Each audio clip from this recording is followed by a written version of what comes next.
La historia de nuestro planeta tiene más de 4.500 millones de años y durante la mayor parte de ese periodo estuvo habitada por una gran variedad de organismos vivos.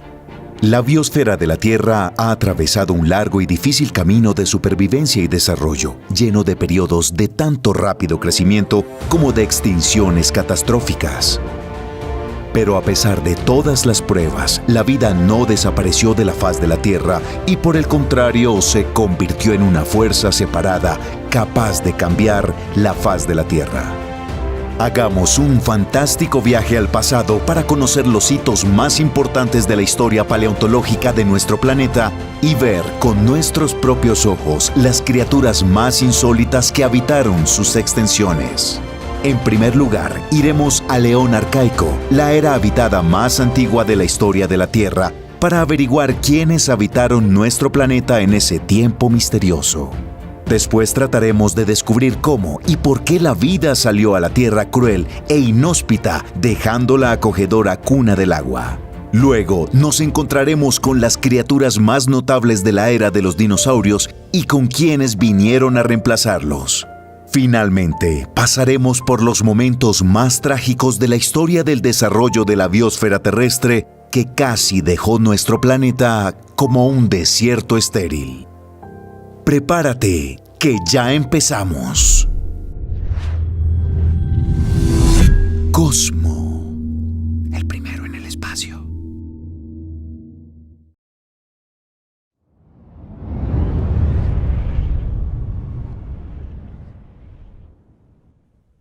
De hecho, durante la mayor parte de la historia, la Tierra parecía un lugar bastante poco amigable. Realicemos un viaje mental hacia el Eón Arcaico, la era más antigua marcada por la presencia de vida. Comenzó hace 4.000 millones de años y duró unos 1.500 millones de años. La joven Tierra acababa de sobrevivir a un segundo bombardeo intenso. Varios miles de toneladas de restos de roca procedentes de la formación del sistema solar se precipitaron sobre el planeta, aplastando la fina corteza basáltica apenas formada en la superficie del magma fundido. Sin embargo, la joven Tierra se volvió a enfriar y se cubrió de litosfera primaria y 1.000 millones de años después apareció la primera vida. La Tierra en esa época tenía una superficie relativamente lisa. Las placas tectónicas, es decir, los cuerpos rocosos que al chocar crean altas crestas montañosas, simplemente no existían en esa época. Tampoco había diversidad de rocas en la Tierra primitiva. Los bancos de minerales y rocas estaban en las primeras etapas de formación. La mayor parte de la corteza terrestre estaba formada por basalto, una roca formada por magma que en esencia es lava sólida. La atmósfera arcaica casi no contenía oxígeno y la concentración de nitrógeno era considerablemente menor que la actual. La Tierra estaba envuelta en una densa mezcla de vapor de agua y dióxido de carbono con un alto porcentaje de óxidos de azufre, fósforo y otros elementos químicos activos. El Sol era entonces mucho más tenue que ahora. Según algunas estimaciones, su luminosidad era incluso un 30% menor que la actual. Por eso, nuestro planeta era un lugar bastante oscuro. La Luna todavía se encontraba muy cerca de ella, por lo que un día duraba apenas unas 10 horas y las mareas alcanzaron alturas de varias decenas hasta los 300 metros. A medida que nuestro planeta se fue enfriando, el agua de la atmósfera se condensó derramando abundante lluvia. Al principio, se acumulaban en forma de pequeños charcos de agua en las tierras bajas. El agua que contenía era ácida, salada y muy caliente, hasta el punto de ebullición. Su composición era en muchos aspectos similar a la de los geysers modernos. Paradójicamente se trataba de un entorno a primera vista hostil, pero que proporcionaba un caldo de cultivo para la vida primitiva. Naturalmente, los primeros organismos eran anaerobios. La atmósfera aún no contenía el oxígeno que estamos acostumbrados a respirar, por lo que los primeros seres vivos utilizaron otras formas de producir energía. Los microorganismos que habitaban la Tierra en el Eón Arcaico aún no podían nadar. Necesitaban un sustrato para sobrevivir. Por lo tanto, la biosfera de esa época era una fina película viscosa, no más gruesa que 1 milímetro, en el fondo de una zona costera de océanos ácidos y calientes. La profundidad máxima a la que llegaba esa zona bajo el agua no superaba los 20 metros. La densa atmósfera simplemente no permitía que la luz solar penetrara a mayor profundidad.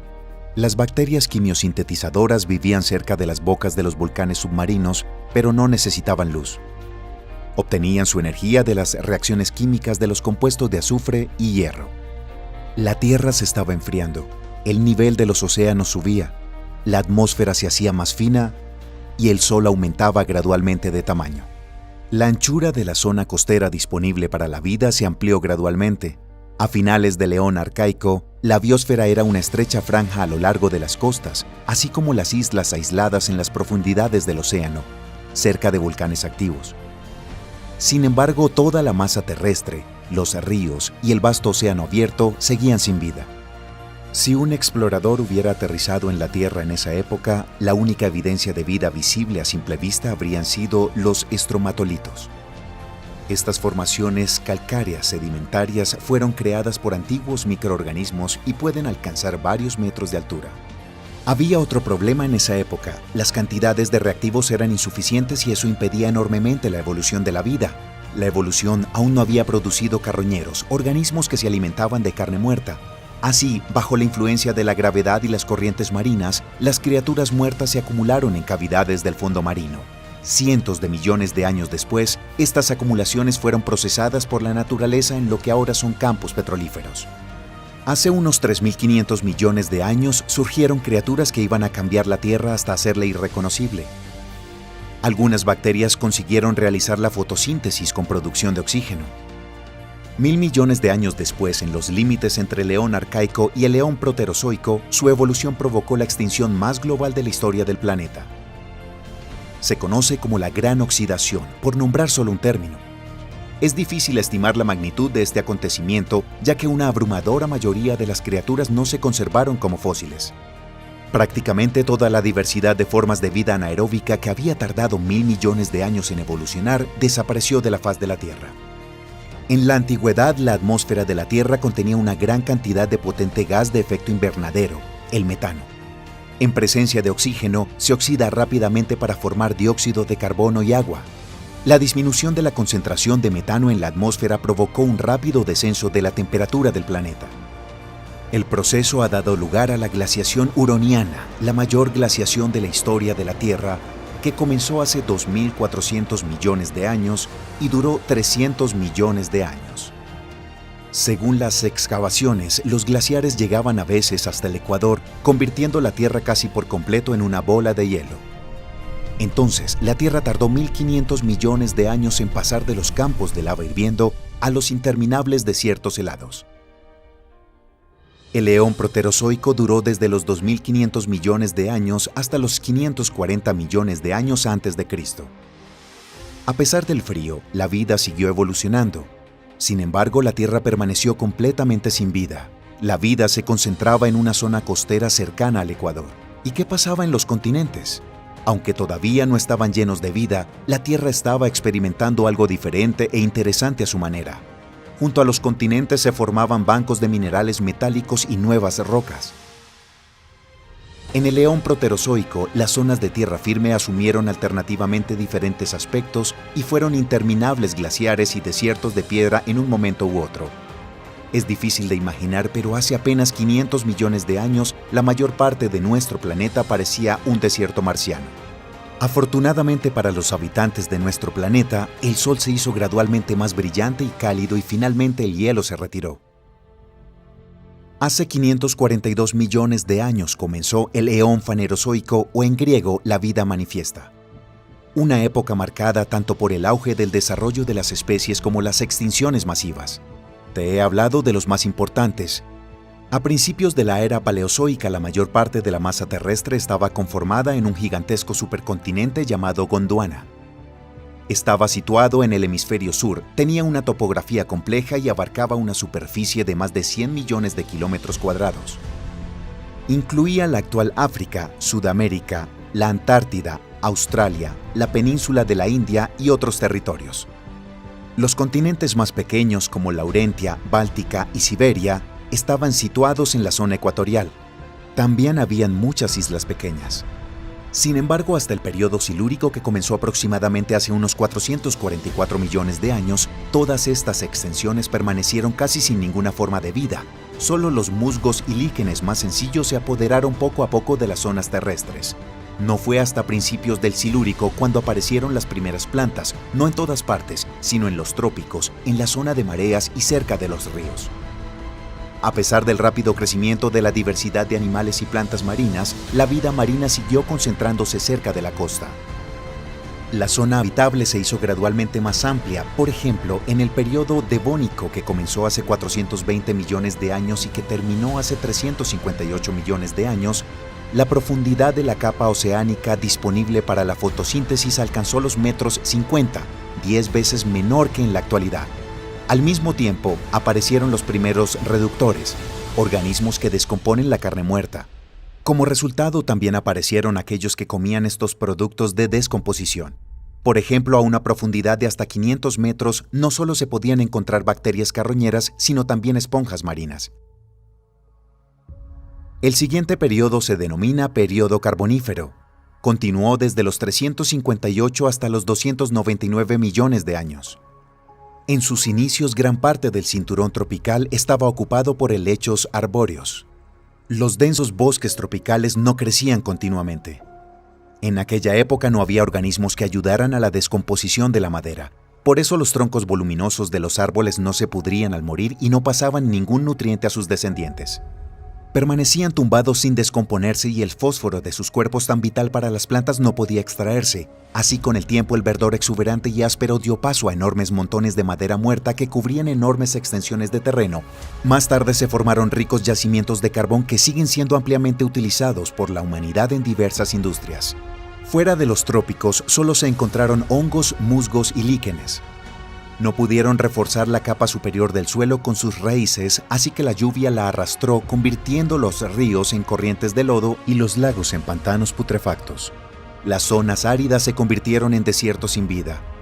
Era una época en la que los peces evolucionaban vigorosamente en los mares y ríos, aunque la vida aún no se había aventurado en el océano abierto. Las algas aún no habían aprendido a flotar, por lo que la vida seguía confinada en las zonas costeras. El período carbonífero dio paso al período pérmico, que comenzó hace aproximadamente 299 millones de años y terminó hace 252 millones de años. Fue la época en la que los primeros anfibios llegaron a la Tierra y las plantas comenzaron a asentarse en los subtrópicos. El mar, en cambio, seguía habitado principalmente en aguas poco profundas a lo largo de la costa. El pérmico terminó con la mayor extinción masiva de todos los tiempos de la vida multicelular. Según algunas estimaciones, pereció hasta el 96% de la vida marina y hasta el 73% de la terrestre. Las razones de estas extinciones masivas aún se desconocen. Sin embargo, el período Triásico de la era Mesozoica, que siguió a la tragedia, compensó rápidamente las pérdidas y además llevó la vida a un nuevo nivel. Por primera vez en la historia de la Tierra, las latitudes templadas estaban cubiertas de bosques. El mar también se revolucionó con la aparición de las algas verde-azules, un tipo parecido a sus descendientes actuales. No necesitaron más sustrato y los microorganismos fotosintéticos poblaron rápidamente la capa superior del océano. Peces, moluscos y artrópodos siguieron la estela de las zonas de alimentación. Los restos orgánicos no consumidos cayeron al lecho marino, proporcionando a los habitantes bentónicos abundante alimento. Los océanos empezaron a tomar su aspecto moderno. La era mesozoica duró de 250 a 66 millones de años. Se subdivide en 3 periodos: el Triásico, el Jurásico y el Cretácico. Es la época en la que prosperaron los dinosaurios, sin duda las criaturas prehistóricas más conocidas que se convirtieron en objeto de películas de largometraje de ciencia ficción. Sin embargo, si observamos las ilustraciones, a menudo se tiene la impresión de que la Tierra en esta época, desde los polos hasta el Ecuador, estaba cubierta de densos bosques tropicales. De hecho, este no es el caso. Sí, los bosques llegaron a latitudes septentrionales, pero solo porque la temperatura media de la Tierra era notablemente superior a la actual. En cambio, las zonas cercanas al Ecuador se volvieron áridas.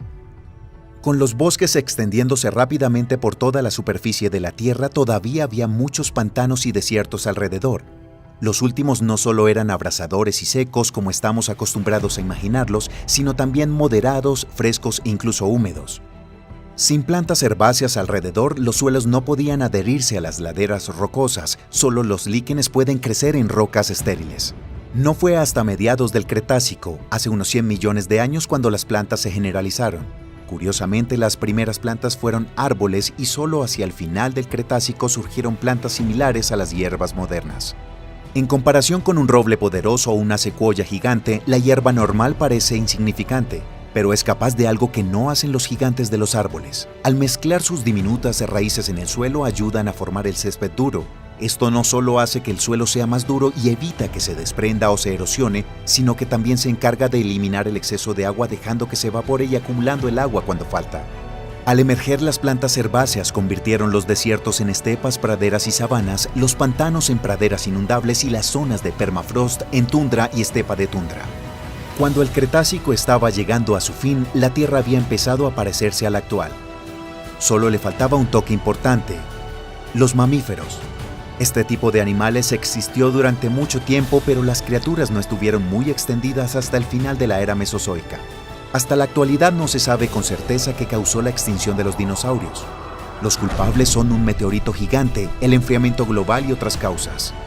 En cualquier caso, los lagartos gigantes desaparecieron, dejando paso a los mamíferos. En 66 millones de años han pasado de ser pequeños marsupiales a convertirse en grandes ballenas, salvajes tigres, resistentes camellos y divertidos murciélagos. Al final, la evolución condujo a la aparición de una especie única, el único ser vivo que no se adapta a la naturaleza, sino que la cambia. Una criatura que extrae carbón formado por los árboles muertos hace millones de años para calentar con ella su hogar. Una criatura que extermina a otras especies con fines de lucro o por capricho. Una criatura que en pos de sus objetivos convierte vastas extensiones en zonas inhabitables. Este es el Homo sapiens, o el hombre.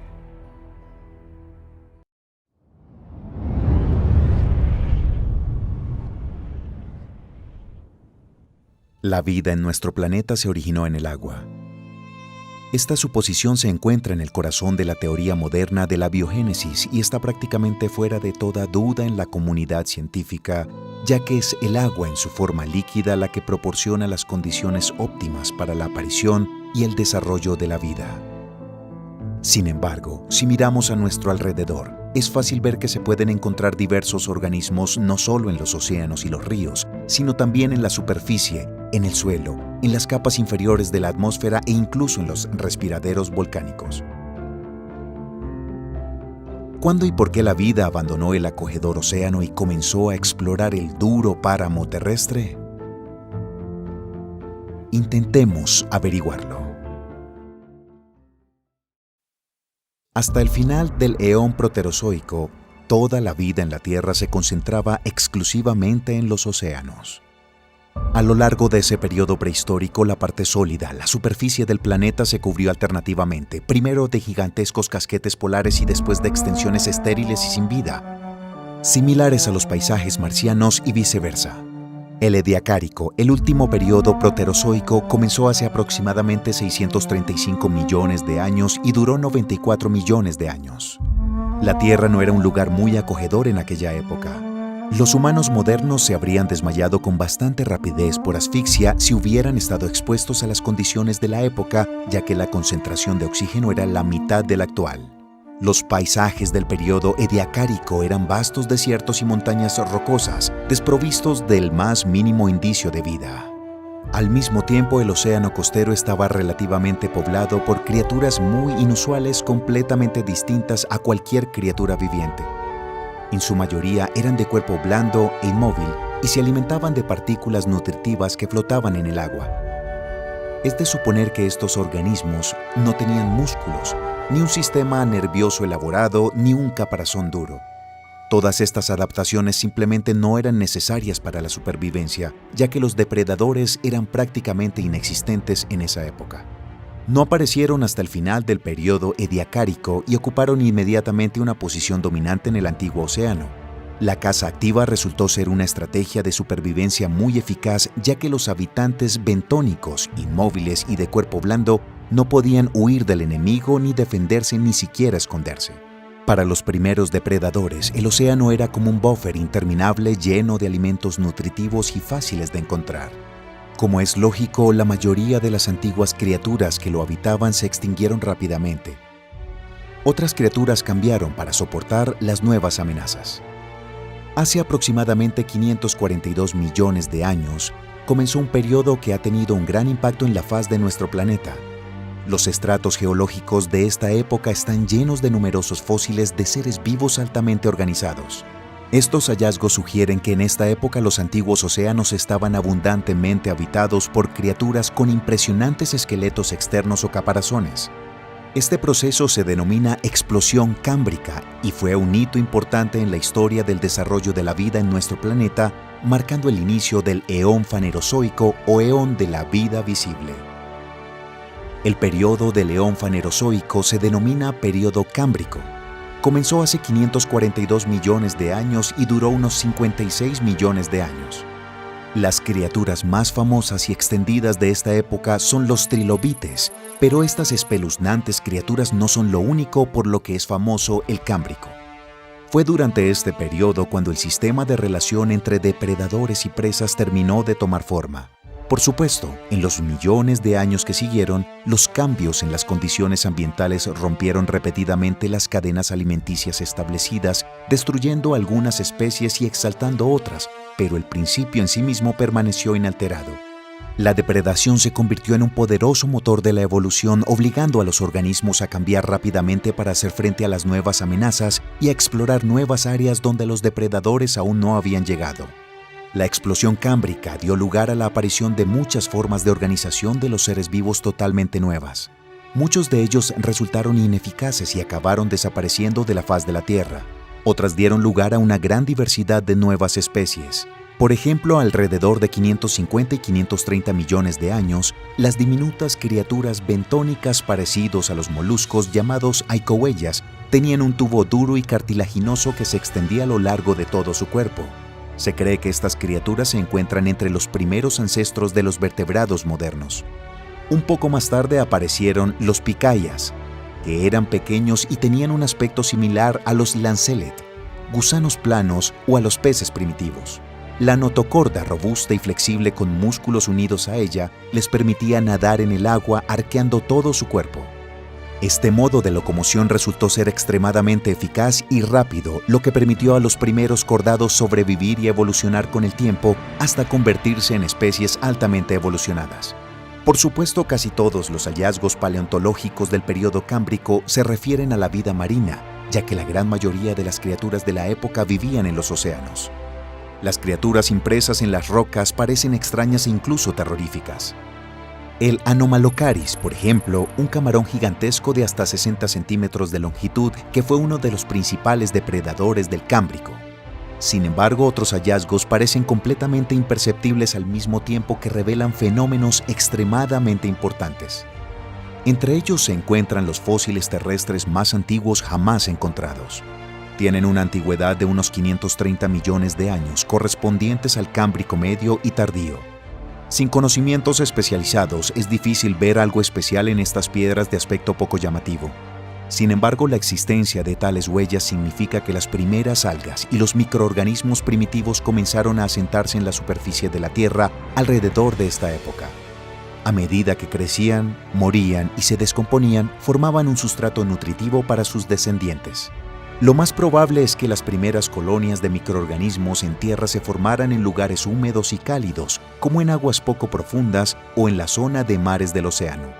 La abundancia de agua y luz, así como la falta de criaturas que se comieran las algas jóvenes, les permitió proliferar rápidamente y adaptarse con éxito a las nuevas condiciones.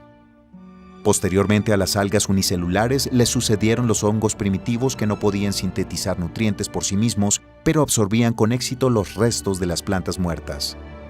100 millones de años después, la simbiosis de hongos y algas unicelulares dio lugar a los líquenes. Estas criaturas sin pretensiones fueron pioneras en el desarrollo de muchos territorios nuevos. Después del Cámbrico, el periodo Ordovícico comenzó hace unos 485 millones de años y duró unos 42 millones de años. Durante esta época la vida acuática evolucionaba activamente. En los océanos proliferaron los moluscos y los artrópodos, incluidos los euriptéridos, muchos de los cuales llevaban una vida bentónica. A estas criaturas les crecieron patas articuladas para poder desplazarse más fácilmente en su vida bentónica. Esta característica se convertiría más tarde en un factor importante para su adaptación a la Tierra.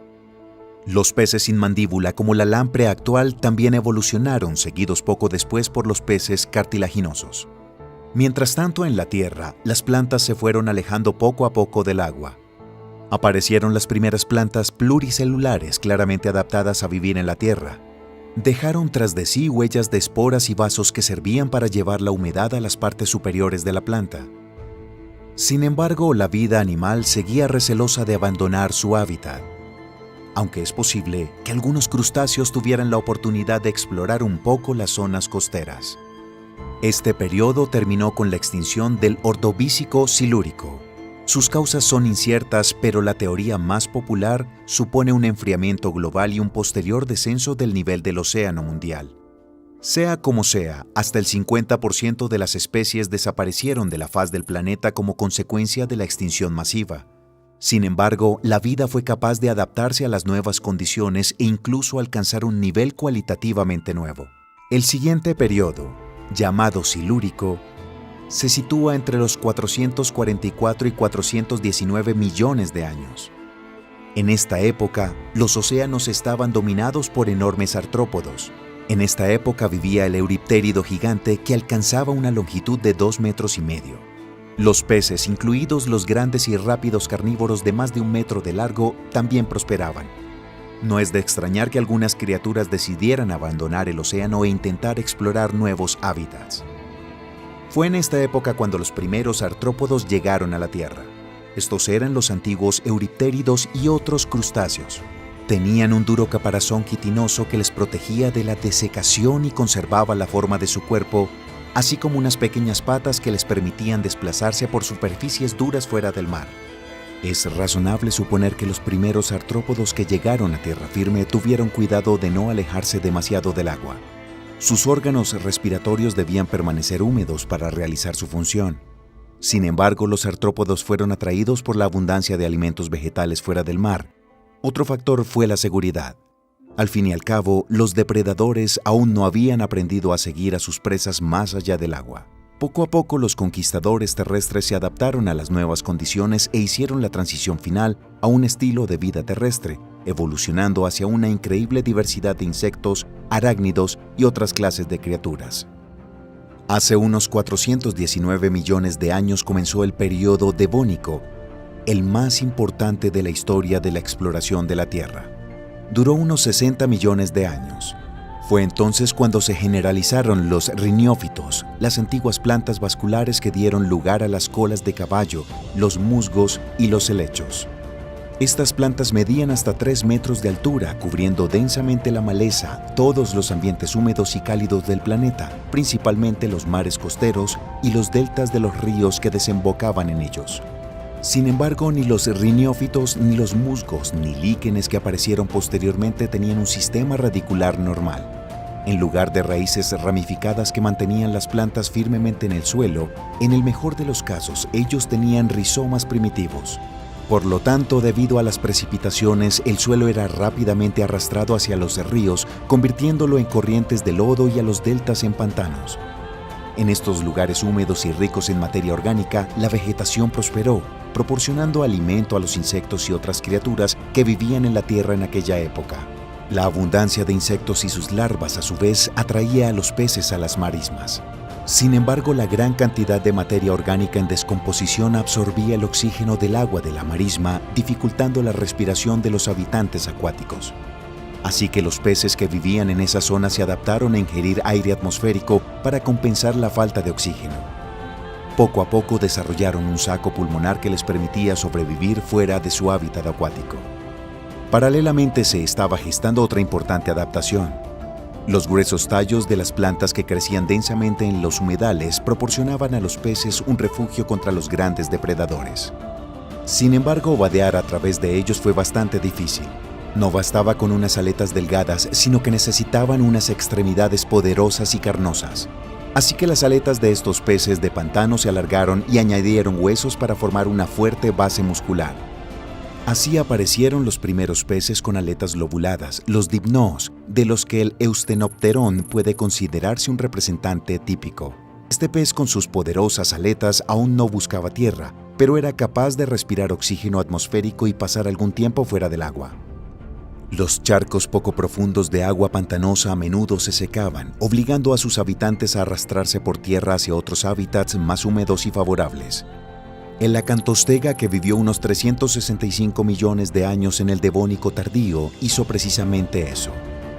El acantostega fue una de las primeras formas intermedias conocidas entre los peces y los anfibios. Tenía branquias, escamas y una aleta caudal como los demás peces.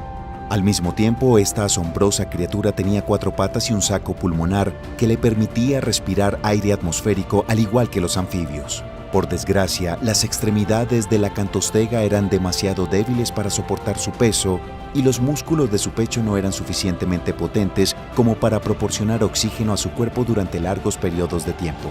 Así que pasaba la mayor parte de tiempo en el agua y solo ocasionalmente se arrastraba por tierra de una masa de agua a otra. Gradualmente la capacidad para respirar aire atmosférico de los sarcopterigios mejoró y sus aletas se hicieron más fuertes, evolucionando hasta convertirse en patas completas. La apariencia también cambió.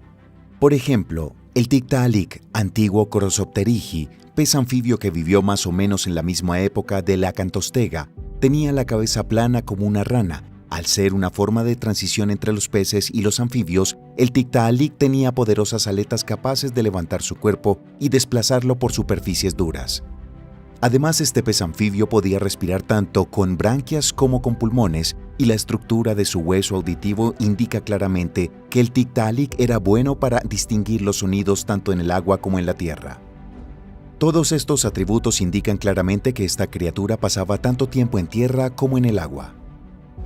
Durante el periodo carbonífero que siguió al Devónico, los anfibios se abrieron paso finalmente en la Tierra, estableciéndose firmemente en una amplia gama de nichos ecológicos.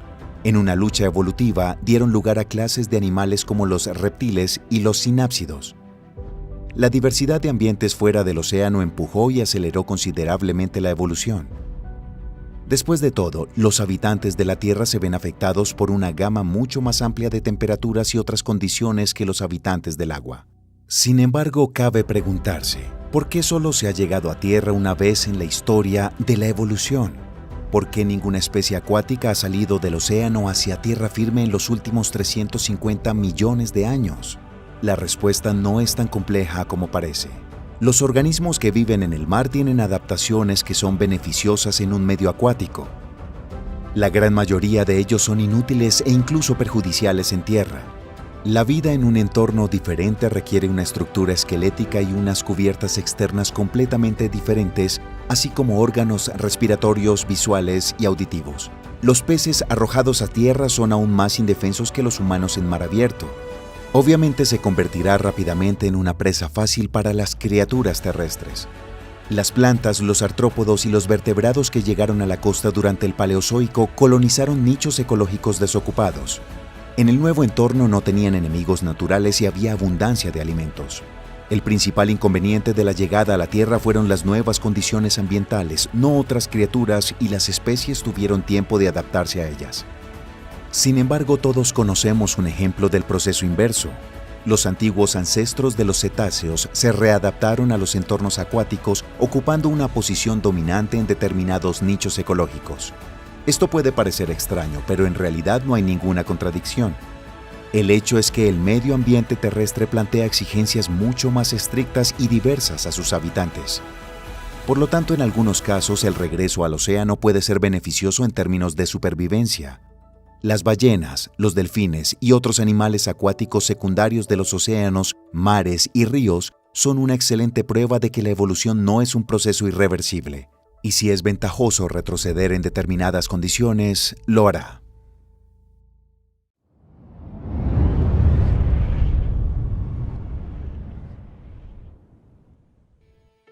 La extinción masiva del Pérmico-Triásico fue un hito que marcó el comienzo del Mesozoico, una nueva era en la historia geológica de la Tierra. Comenzó hace unos 252 millones de años y duró unos 186 millones de años. Fue una época en la que nuestro planeta estaba cambiando activamente, adquiriendo gradualmente un aspecto moderno. El proceso tectónico más importante de esta era fue la división del supercontinente Pangea, primero a dos grandes masas de tierra conocidas como Laurasia y Gondwana, y luego a los continentes a los que estamos acostumbrados. El surgimiento de muchos territorios aislados separados por mares y estrechos creó las condiciones para el surgimiento de ecosistemas independientes y dio impulso al desarrollo de nuevas adaptaciones evolutivas. En términos de clima, el Mesozoico en promedio fue la era más cálida para la vida multicelular. En toda su longitud, incluso en las regiones polares, no había una capa de hielo estable. Sin embargo, la temperatura descendía periódicamente, lo que obligaba a la flora y fauna a adaptarse a las nuevas condiciones. La era mesozoica se divide en 3 periodos, el primero de los cuales se llama Triásico. Comenzó hace unos 252 millones de años y duró unos 51 millones de años. En ese momento, procesos profundos en las entrañas de la Tierra acababan de comenzar a dividir Pangea, de modo que durante casi todo el periodo este supercontinente permaneció intacto. En el Triásico, los montes Urales completó su formación, una de las cordilleras más antiguas que han sobrevivido hasta el día de hoy. En ese momento, estas eran montañas jóvenes y relativamente altas. El clima de este periodo fue relativamente seco y cálido, lo que provocó la formación de muchos desiertos y una disminución en el área de cuerpos de aguas continentales. Durante la mayor parte del Triásico, el contenido de oxígeno en el aire era de alrededor del 10 al 15%. Sin embargo, hace unos 215 millones de años, su nivel saltó al 19%. Las razones de este fenómeno no se conocen con certeza, pero se supone que puede estar asociado con la evolución y distribución de algunas especies de plantas acuáticas o terrestres. La gran parte de la masa vegetal en este momento estaba formada por helechos de semillas ancestrales. Sin embargo, gradualmente comenzaron a ser reemplazados por grupos más progresivos. Por ejemplo, entre ellos se encontraban cícadas, ginkgo y coníferas antiguas. Muchos de estos grupos han sobrevivido hasta el día de hoy, sin embargo, han perdido significativamente en diversidad. Mientras tanto, la vida marina evolucionó a lo largo de su propio camino. Los océanos que se vaciaron después de la catástrofe del Pérmico fueron colonizados gradualmente por tortugas y teleósteos, mientras que los primeros representantes del orden de los ictiosaurios ocuparon el nicho de los grandes depredadores. Posteriormente se convertirán en los reptiles más adaptados al medio acuático, pero en el Triásico estos animales aún eran bastante primitivos. Un ejemplo es Cymbospondylus, que vivió hace 240 a 210 millones de años. Este lagarto marino gigante alcanzaba una longitud de 6 a 10 metros y se alimentaba principalmente de pescado. Esta impresionante bestia tenía un cuerpo largo y estrecho, aproximadamente la mitad del cual estaba ocupado por una cola flexible. También tenía una cabeza grande y un hocico alargado y puntiagudo con muchos dientes pequeños y afilados. Las extremidades de Cymbospondylus parecían aletas, sin embargo, lo más probable es que las usara solo para estabilizar la posición del cuerpo en el espacio del agua. La estructura del esqueleto del lagarto sugiere que nadaba con movimientos ondulantes en todo su cuerpo y en general era bastante torpe. Los representantes más característicos de la fauna terrestre de esta época fueron los arcosaurios, los ancestros antiguos de los dinosaurios, los cocodrilomorfos y las aves, así como muchos otros grupos de animales. A mediados del periodo, los primeros dinosaurios emergieron de los antiguos arcosaurios, pero les esperaba una lucha larga y obstinada por la supervivencia. Solo al final del Triásico, después de un fuerte aumento de tamaño que coincidió con un aumento de la concentración de oxígeno en la atmósfera, los dinosaurios comenzaron a afirmar paso a paso su dominio en la biosfera terrestre.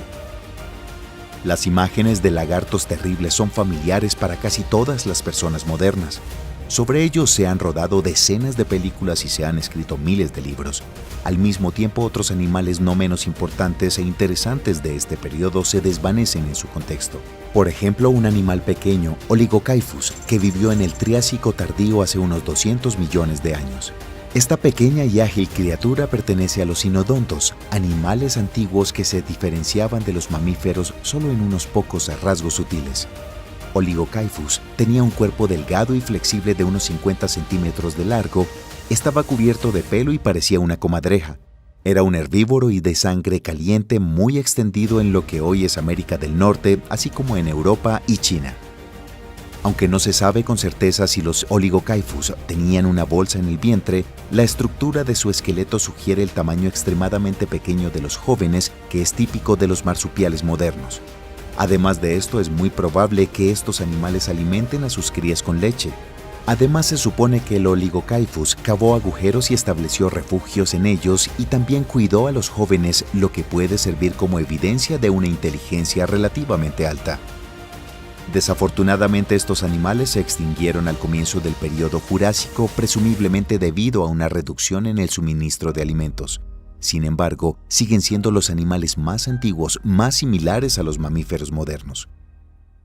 El final del período Triásico estuvo marcado por una extinción masiva del Triásico-Jurásico. Muchas especies de anfibios, parte de arcosaurios y otros reptiles, así como muchos órdenes de plantas, desaparecieron de la faz de la Tierra. Las posibles causas del desastre incluyen la actividad volcánica, los cambios en el nivel de los océanos de nuestro mundo y el cambio climático abrupto. En cualquier caso, esta extinción liberó muchos nichos ecológicos, permitiendo a los dinosaurios fortalecer aún más su posición en la arena evolutiva de la Tierra. El siguiente periodo de la era mesozoica se llama Jurásico.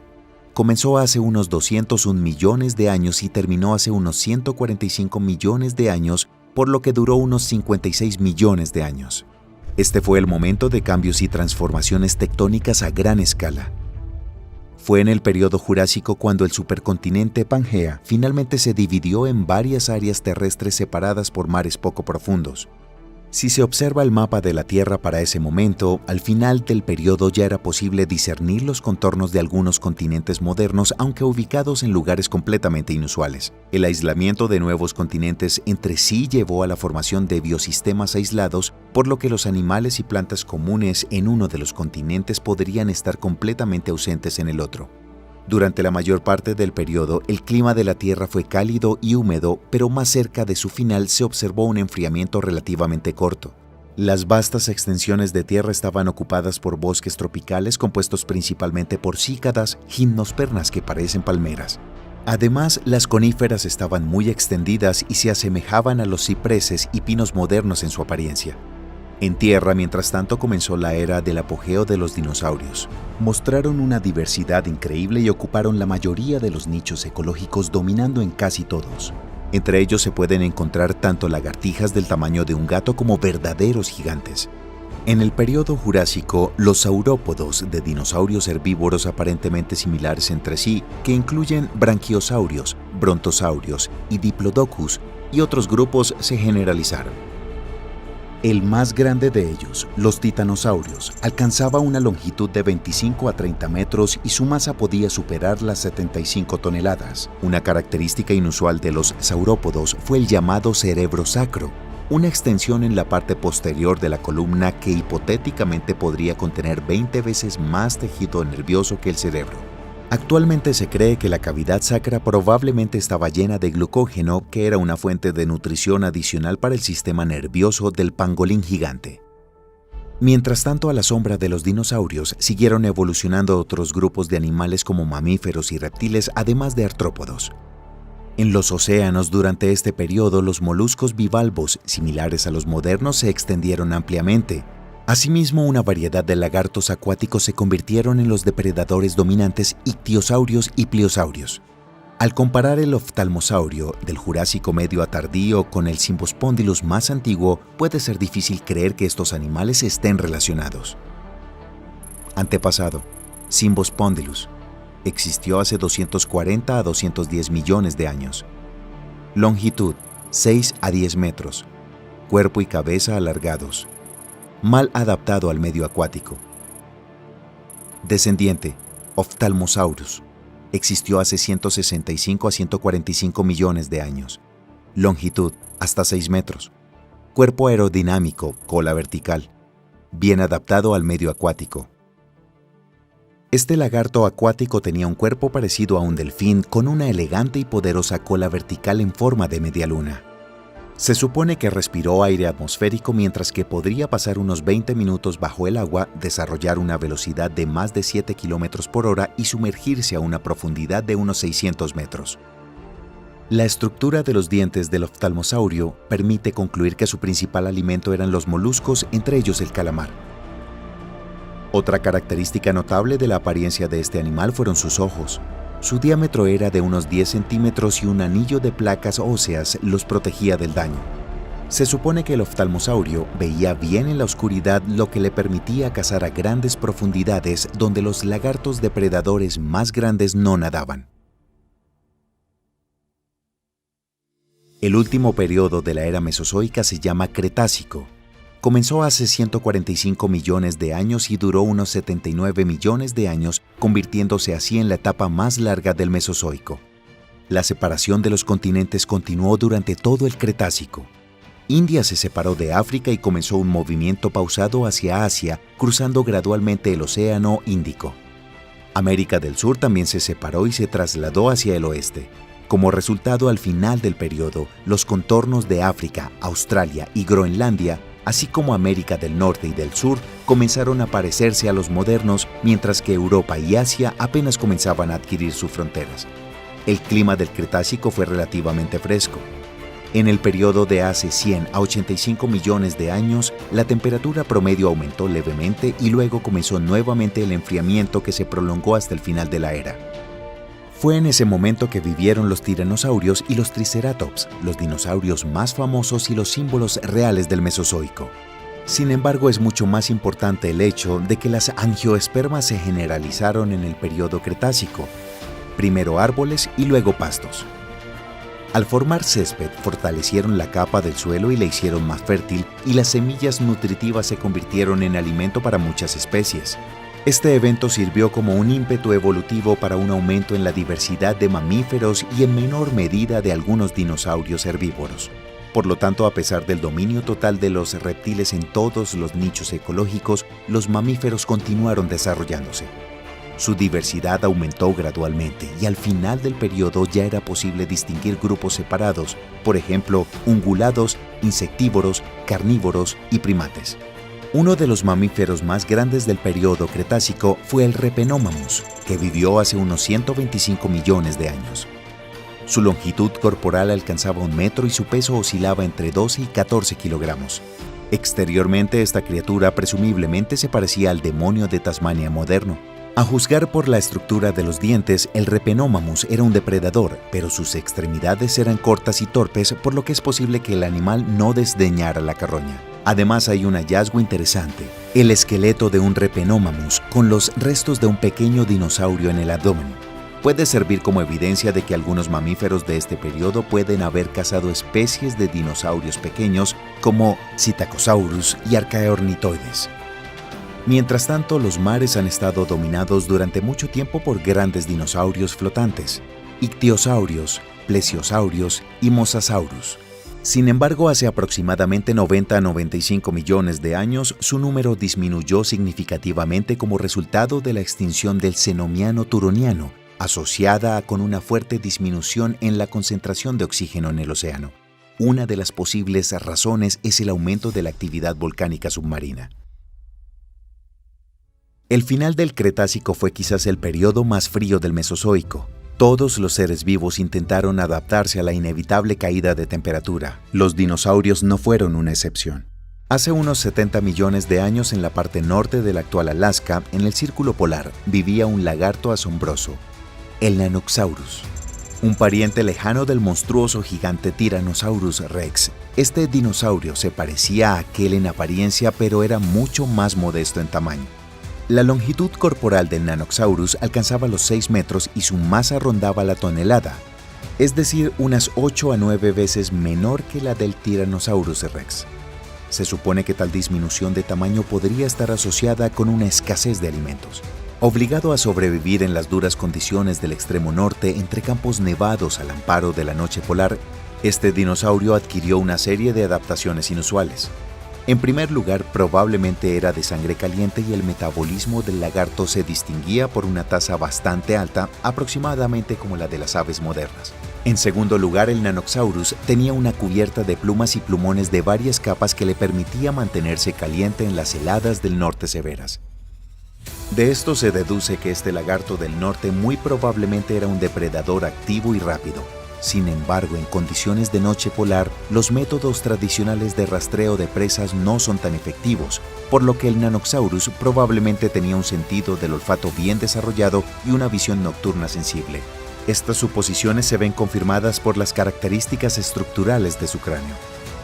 Los veranos en las latitudes del norte eran cortos y frescos, por lo que los huevos necesitaban una afluencia adicional de calor para que se desarrollaran normalmente.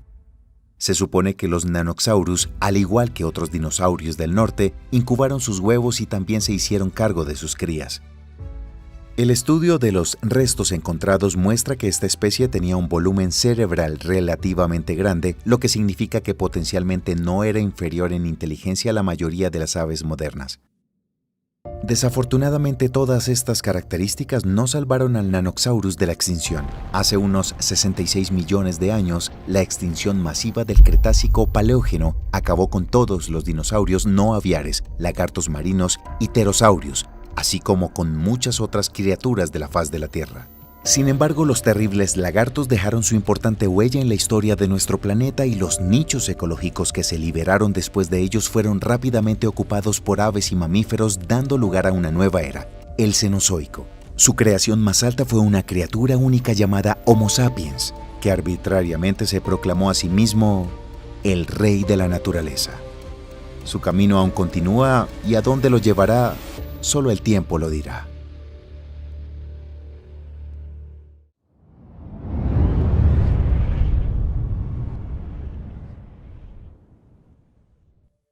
Como resultado de la extinción del Cretácico Paleógeno, las 3/4 partes de todos los organismos vivos de la Tierra dejaron de existir.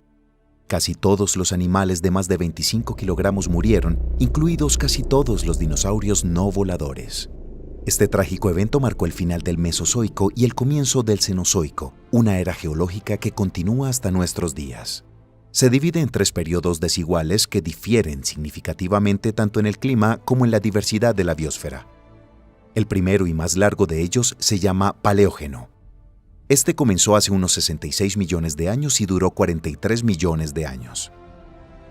Durante los primeros 10 millones de años del Paleógeno, la biosfera de la Tierra se estaba recuperando del golpe de la extinción masiva. Esta época se denomina Paleoceno. La muerte de un gran número de dinosaurios, así como de otros animales del período Cretácico, liberó una gran cantidad de nichos ecológicos que fueron inmediatamente ocupados por los nuevos amos del planeta, los mamíferos. En este tiempo la geografía de la Tierra era notablemente diferente a la que estamos acostumbrados. Si se observa un mapa se puede ver los contornos de los continentes actuales, pero estaban dispuestos de forma ligeramente diferente. América del Sur y del Norte estaban separadas por mares tropicales y el subcontinente indio acababa de iniciar su marcha hacia las costas de Asia.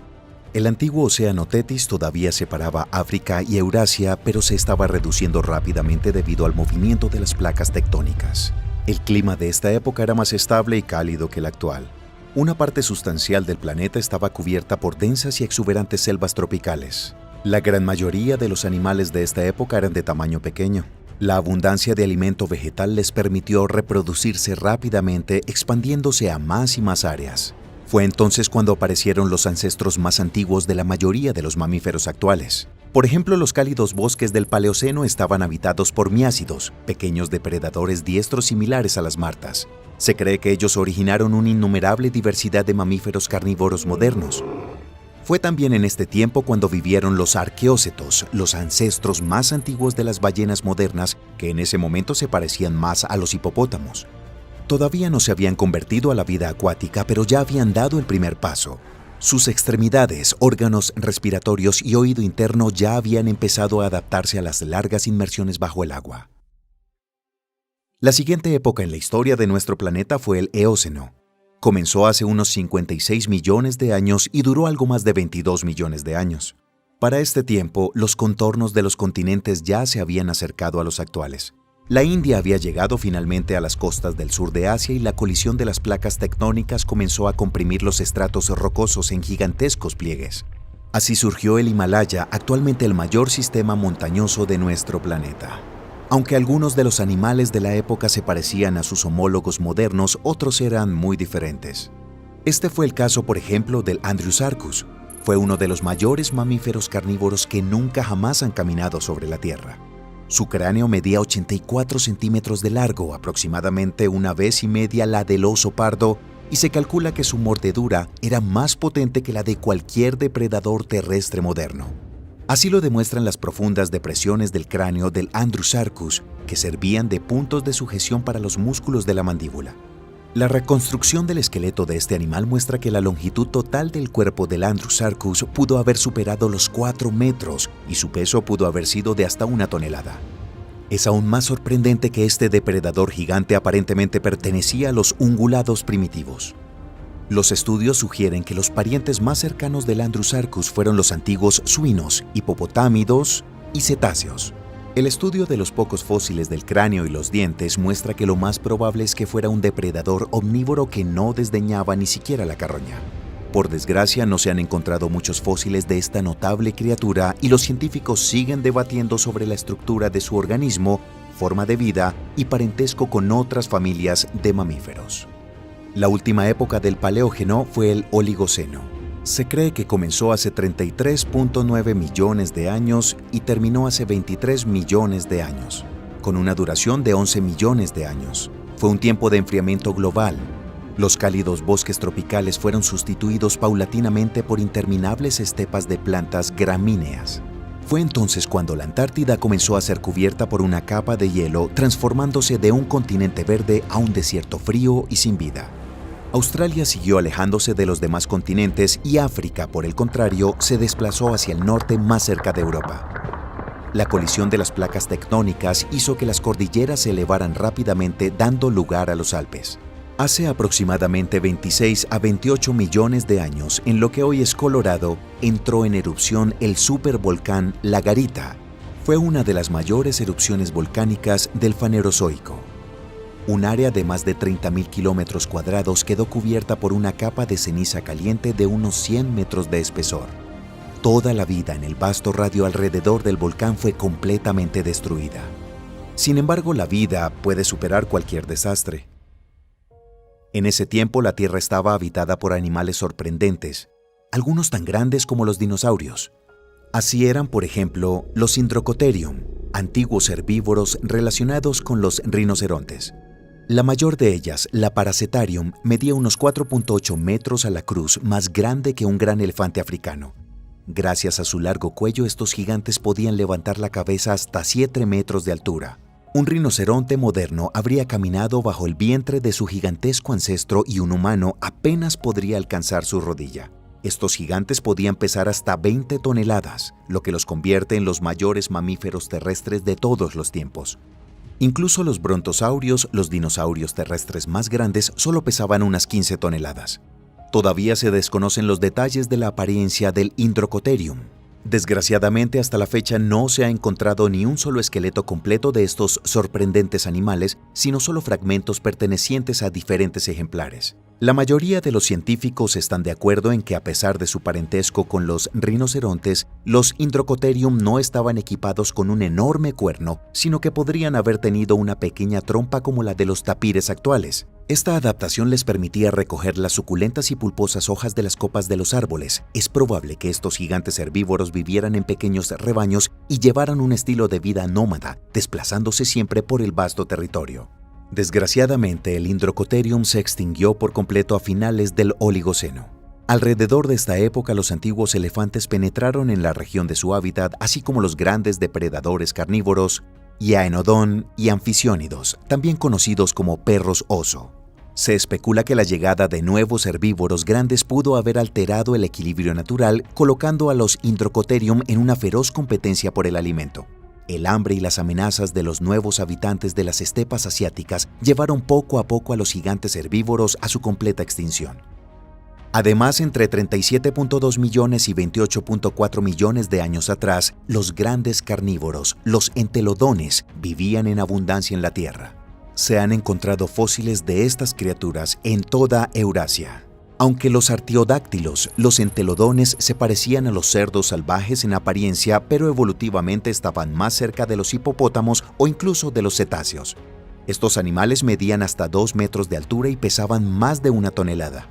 La cabeza, de 1 metro de largo, tenía una enorme boca tachonada de un rico conjunto de dientes, incisivos afilados y largos colmillos, así como molares anchos y planos. Lo más probable es que los entelodones fueran criaturas omnívoras con tendencia a la depredación. A pesar de su tamaño, eran capaces de desarrollar una velocidad bastante elevada si era necesario, por lo que escapar de un monstruo así no era fácil. Un jabalí salvaje del tamaño de un gran toro que prefiere alimentarse de carne suponía una seria amenaza para cualquier habitante de la Tierra de la época. No es de extrañar, por tanto, que los entelodones hayan luchado con éxito por su supervivencia durante tanto tiempo. El siguiente periodo de la historia de la Tierra fue el Neógeno. Comenzó hace unos 23 millones de años y terminó hace apenas 2.580.000 años. Durante este periodo, nuestro planeta tomó la forma prácticamente indistinguible del presente. Los continentes ocuparon su posición actual en la superficie del planeta y la mayoría de los animales y plantas se asemejaron a lo que estamos acostumbrados. El clima de la Tierra volvió gradualmente todo más seco y frío, los casquetes polares crecieron gradualmente, el final del periodo estuvo marcado por la glaciación global. En aquella época nuestro planeta estaba habitado por una increíble variedad de criaturas. El megalodón, un tiburón gigante de hasta 15 metros de longitud y 35 toneladas de peso, aterrorizaba a las criaturas marinas en las profundidades del océano.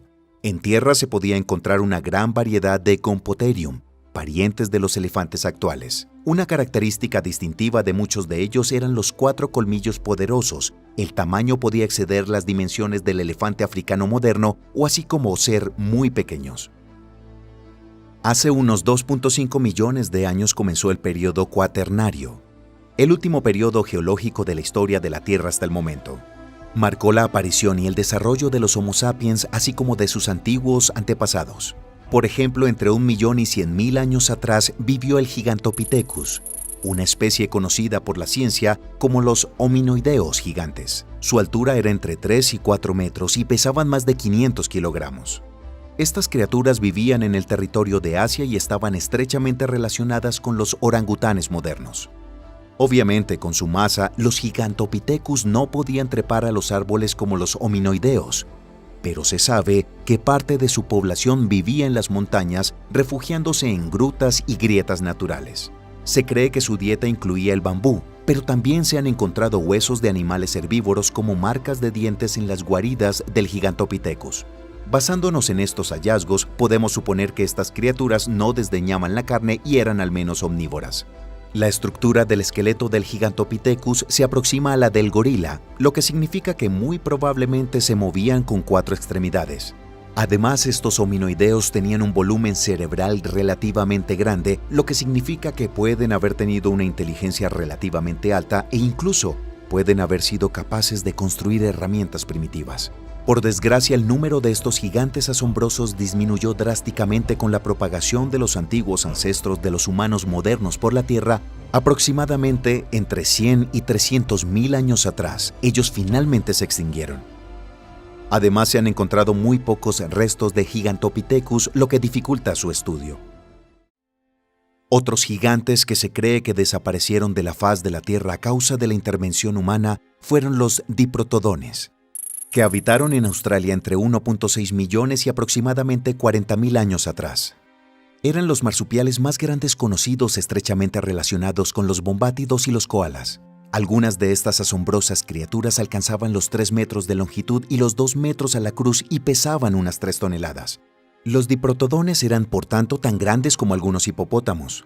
Eran enormes criaturas herbívoras que habitaban los bosques escasos y las llanuras herbáceas costeras que abundaban en Australia antes de la llegada de los humanos. La desaparición de los marsupiales gigantes coincide con la llegada de las primitivas tribus humanas a tierra firme. Sin embargo, algunos científicos sugieren que no fue la caza la principal causa de su extinción, sino una anomalía en el campo magnético de la Tierra que coincidió con un descenso local de la temperatura.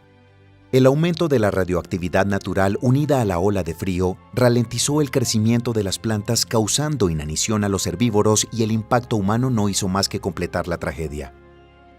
La última época de la era cuaternaria, el Holoceno, estuvo marcada por el desarrollo explosivo de la civilización humana a raíz del cual el Homo sapiens se extendió por la Tierra y ocupó una posición dominante entre los demás habitantes de nuestro planeta. La otra cara de este desarrollo ha sido una multitud de desastres tecnológicos y los cambios irreversibles en el equilibrio biológico. Por ejemplo, las actividades humanas han contribuido a que la concentración de gases de efecto invernadero en la atmósfera terrestre aumente cada año. Esto puede tener consecuencias negativas globales para todos los habitantes de nuestro planeta. Lamentablemente, los increíbles animales que habitan la Tierra son cada vez menos numerosos cada año.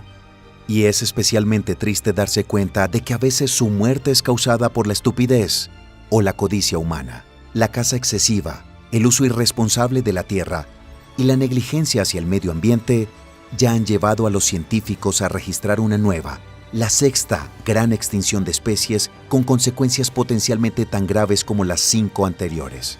¿Se detendrá la humanidad antes de destruirse a sí misma? ¿Cuánto tiempo tardará nuestro planeta en recuperarse de los efectos del progreso tecnológico? ¿Y creará la naturaleza formas de vida radicalmente nuevas una vez que haya superado esta crisis, como ha sucedido antes? Es poco probable que alguien pueda responder estas preguntas.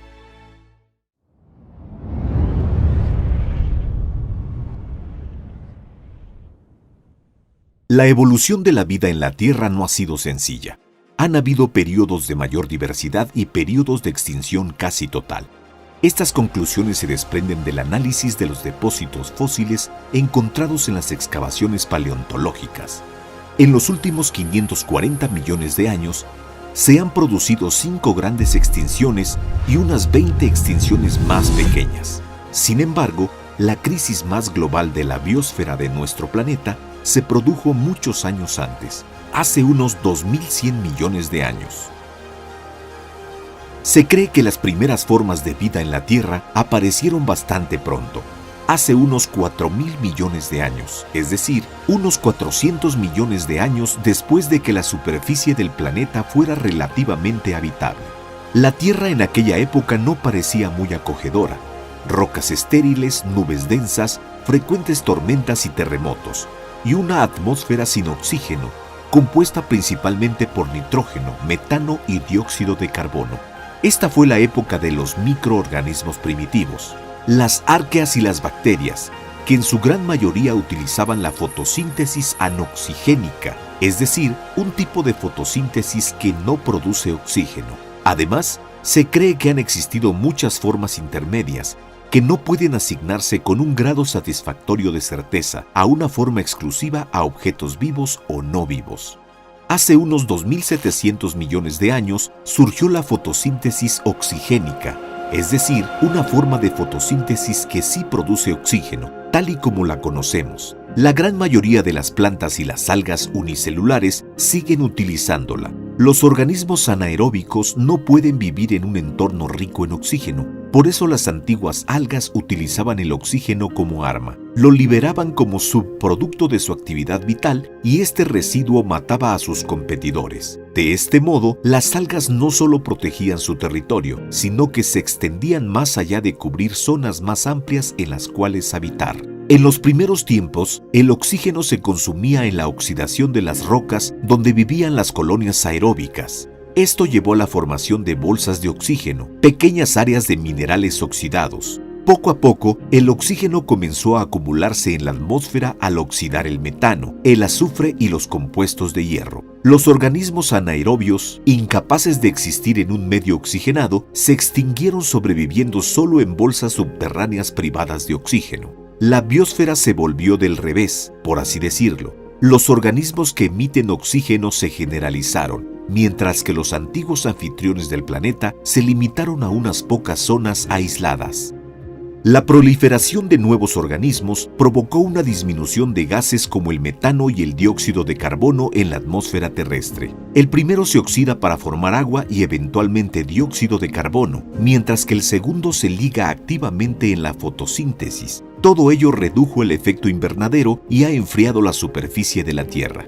La llamada glaciación huroniana comenzó aproximadamente hace 2100 millones de años y duró unos 300 millones de años antes de que un aumento de la luminosidad del Sol y los desplazamientos tectónicos calentaran la Tierra. Fue una época de evolución extremadamente lenta de los organismos unicelulares, complicada por las prolongadas glaciaciones masivas. Este período se ha ganado un gran número de apodos, como el evento de la gran oxidación o de la gran oxigenación, la catástrofe del oxígeno y la crisis del oxígeno, por nombrar solo algunos. Aunque no fue realmente rápido, este evento fue definitivamente a gran escala y global. Prácticamente toda la biodiversidad del período sin oxígeno fue eliminada y la evolución se vio muy obstaculizada por la glaciación global durante unos 1000 millones de años. Sin embargo, después surgió un método de nutrición más eficiente desde el punto de vista energético. La era fanerozoica, a veces llamada época de la vida manifiesta, fue peculiar por la vigorosa evolución de las especies multicelulares y comenzó aproximadamente hace unos 540 millones de años y continúa hasta nuestros días. Muchas criaturas de esa época tenían un aspecto totalmente fantástico y diferente a todo lo que conocemos hoy en día. Sin embargo, hace unos 450 millones de años, la rápida evolución de la vida se vio bruscamente interrumpida por un factor desconocido. Entre las posibles causas figuran una explosión cósmica de rayos gamma, la actividad volcánica e incluso la caída de un gran cuerpo celeste. En cualquier caso, entre el 25% y el 50% de todos los seres vivos se extinguieron durante 7 millones de años. Este acontecimiento, denominado extinción ordovícico-silúrico, afectó duramente a los trilobites, los moluscos y algunos otros invertebrados marinos de ese periodo. El Paleozoico tardío que siguió esta extinción estuvo marcado por un rápido desarrollo de la vegetación terrestre. También fue la época en la que aparecieron los primeros anfibios y reptiles. Los peces evolucionaron activamente, se volvieron dominantes en todos los ambientes de agua dulce y salada. Hace aproximadamente 372 millones de años comenzó la llamada extinción devónica. Se produjo en varias etapas que fueron seguidas alternativamente por periodos comparativamente pacíficos. Puede que fueran pacíficos, pero aún así la tasa de extinción de especies fue superior a la media. La razón más probable de esta extinción fue la siguiente: las plantas terrestres de la época tenían unas raíces largas y potentes que les permitían extraer los nutrientes del suelo a mucha más profundidad que antes. Cuando el agua se filtraba a través de la tierra aflojada por las raíces de las plantas, grandes cantidades de nutrientes eran arrastrados al océano. Como resultado, las algas prosperaban allí en la abundancia de alimento y luz. La putrefacción de esas algas redujo el oxígeno disuelto en el agua y los organismos que habitaban el fondo marino se vieron simplemente asfixiados sin poder respirar. Como resultado, cerca del 70% de las especies marinas, incluidas prácticamente todas las que formaban los arrecifes de coral, fueron eliminadas. Esto provocó cambios globales e irreversibles en la biosfera oceánica. Muchos géneros y familias desaparecieron por completo y el espacio vacante ha sido ocupado por otros. En el siguiente periodo carbonífero proliferaron los helechos arborescentes que se extendieron por toda la superficie del planeta. También surgieron los gimnospermas y las coníferas. En esta época se formaron también ricos yacimientos de carbón que aún hoy se utilizan activamente por la humanidad en diversas industrias. Hablando de la fauna, estos también prosperaron. Durante este periodo existía el milpiés gigante Arthropleura, que alcanzó hasta los 2.5 metros de longitud, la Meganeura, una libélula con una envergadura de hasta 1 metro, y el Pulmonoscorpius, un escorpión de 70 centímetros de longitud. Estos increíbles tamaños de los insectos están relacionados con el alto nivel de oxígeno en la atmósfera. En aquella época, las concentraciones de oxígeno llegaban al 35%. La gran extinción Pérmico-Triásico, también conocida informalmente como la Gran Mortandad, se produjo aproximadamente entre 251 y 253 millones de años, entre los límites de los periodos Pérmico y Triásico. fue la más masiva y global de la historia de la vida multicelular. Los datos de las excavaciones muestran como resultado que hasta el 95% de las especies marinas y hasta el 70% de las especies terrestres desaparecieron de la faz de la Tierra, y la catástrofe se produjo de forma casi instantánea, según los estándares geológicos, en un periodo inferior a 200.000 años. Se necesitaron al menos 50 millones de años para restaurar la biodiversidad de la vida terrestre y unos 100 millones de años para la vida marina. Los famosos trilobites y muchos invertebrados y microorganismos marinos han desaparecido casi por completo. Los insectos también se han vuelto considerablemente más pequeños que antes. En lugar de las gigantescas criaturas de las películas de terror, parecen criaturas modernas, pequeñas y numerosas. Las causas de la gran extinción Pérmico-Triásico aún no están del todo claras. Entre las posibles causas figuran la actividad volcánica como hipótesis más probable, así como la colisión con un cuerpo celeste y también los cambios climáticos y las fuertes emisiones repentinas de metano como resultado de la actividad biológica o tectónica. Todavía no es posible responder a esta pregunta de forma concluyente. Tras la gran extinción Pérmico-Triásico, el período Triásico se caracterizó por el auge de la vida vertebrada. Fue entonces cuando aparecieron los arcosaurios, antiguos lagartos que dieron lugar a los cocodrilos y a los dinosaurios. En el Triásico también aparecieron los primeros mamíferos, aunque no estaban muy extendidos en esa época. Alrededor de los 200 millones de años comenzó la extinción del Triásico, duró unos 100.000 años y marcó el límite entre los periodos Triásico y Jurásico. Aproximadamente la mitad de las especies que se sabe que vivían en la Tierra en esa época fueron víctimas de ese evento de extinción. Entre ellos se encontraban diversos reptiles y anfibios, cuya extinción despejó nichos ecológicos y permitió a los dinosaurios dominar el planeta durante los siguientes 130 millones de años. Por cierto, también se desconocen las razones de la extinción del Triásico y ninguna de las hipótesis planteadas hasta ahora es suficientemente concluyente. Los períodos Jurásico y Cretácico que siguieron a la extinción del Triásico-Jurásico fueron las épocas en las que los dinosaurios prosperaron y florecieron. Pero estos saurios gigantes no eran los únicos habitantes de nuestro planeta en aquella época. Fue entonces cuando evolucionaron los antepasados de las aves, las plantas con flores y los corales actuales, así como los pequeños animales peludos de sangre caliente llamados mamíferos. Y aunque estas pequeñas criaturas no parecían tan impresionantes en comparación con los tremendos dinosaurios en todo su esplendor, se mantuvieron firmes en su terreno ecológico y progresaron constantemente en su evolución. Los mamíferos tuvieron su oportunidad al final del Cretácico hace unos 66 millones de años. Este fue el evento de extinción masiva más conocido y de mayor envergadura, llamado Cretácico-Paleógeno. La primera y más popular teoría para explicar esta extinción fue la sugerencia de que un cuerpo celeste gigante cayó. Todo el mundo conoce el meteorito que acabó con los dinosaurios. Sin embargo, aún se desconoce la causa exacta de este suceso. En cualquier caso, como resultado de este acontecimiento, todos los dinosaurios se han extinguido, así como muchas plantas coníferas, algas y moluscos. La extinción del Cretácico-Paleógeno marcó el inicio de una nueva era geológica, el Cenozoico, que continúa hasta nuestros días. Durante la era cenozoica, los mamíferos, así como las aves y las plantas con flores, han evolucionado activamente y se extendieron rápidamente por el planeta. Los mamíferos han habitado todas las áreas del planeta, desde los trópicos hasta las capas de hielo de los polos, desde las profundidades del océano y las entrañas de la Tierra hasta las corrientes de aire. Los mamíferos habitaron todas las regiones del planeta. Con el tiempo, la evolución condujo la aparición de los humanos. Por supuesto, incluso en nuestra época tan ilustrada, sigue habiendo gente que no cree en la evolución. Sin embargo, la teoría de la evolución no requiere creencia, es una teoría científica basada en hechos. La teoría moderna del cambio de las especies ha recorrido un largo camino y difiere notablemente de la teoría propuesta por Charles Darwin hace 161 años. Sin embargo, sus principios generales siguen siendo los mismos y en la actualidad la evolución es la única teoría científica seria que puede describir de forma plausible el proceso de cambio y la aparición de especies en los organismos vivos. Algunos científicos creen que estamos viviendo una era de sexta extinción masiva.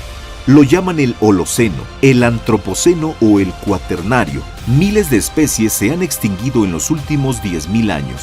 En los últimos 500 años han desaparecido de la faz de la Tierra unas 900 especies de grandes animales. Actualmente, el 40% de las especies de anfibios y el 25% de las de mamíferos están en peligro de extinción, y es probable que la actividad humana sea una de las principales causas.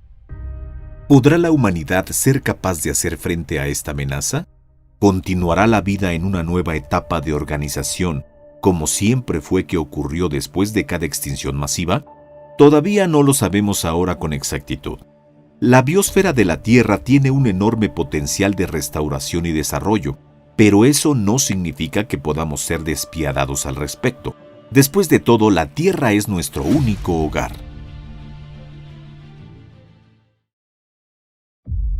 La historia de la vida en la Tierra aún no ha terminado. En este momento hay una lucha interminable por la supervivencia y no podemos predecir cómo se verá nuestro planeta dentro de cientos de millones de años. Tal vez para entonces su superficie será tragada por desiertos sin vida y la gente llamará hogar a un planeta completamente diferente. Después de todo, el universo está lleno de otros mundos que, aunque hasta ahora inaccesibles, resultan atractivos para aquellos que se esfuerzan en ir más allá del horizonte.